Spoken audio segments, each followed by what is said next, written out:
Yeah, we're putting forward a motion for acceptance by the Dáil tonight. It will be debated tonight and voted on tomorrow. The purpose of the motion is to allow access to a redress scheme for victims of sexual abuse in primary schools that was set up as a result of the Louise O'Keeffe case before the European Court of Human Rights.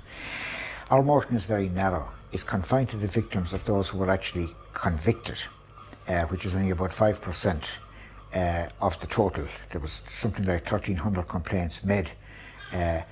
Only 72 people have been convicted since 1975. That's in the last 43 years.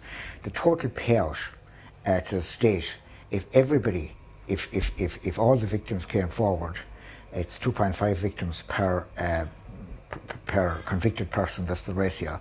If all the victims came forward and all the victims were awarded the full amount, the total cost to the state would be in the order of about €15 million.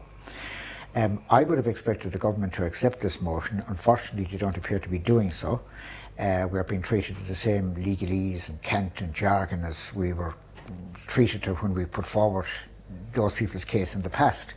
But it's now time, I think, for humanity, justice and compassion to prevail. So I will be expecting all non-government members of the House to support my motion, and if my motion is passed, I would expect the government to act on it, because there may be consequences if they don't, consequences that were outlined in correspondence to the Minister by people who wrote to him on behalf of the victims as late as today. My understanding also is that some of those victims, or survivors as we prefer to call them, have been in touch with members of the Independent Alliance group which support the government and have got firm commitments of support from those people. So when the vote takes place tomorrow, we will test whether their word means anything in effect. But, seeing that they have given a commitment in that regard, I would expect them to support my motion.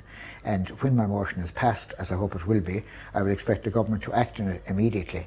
They can discontinue the suffering that some of those people are still enduring for a relatively paltry sum of money.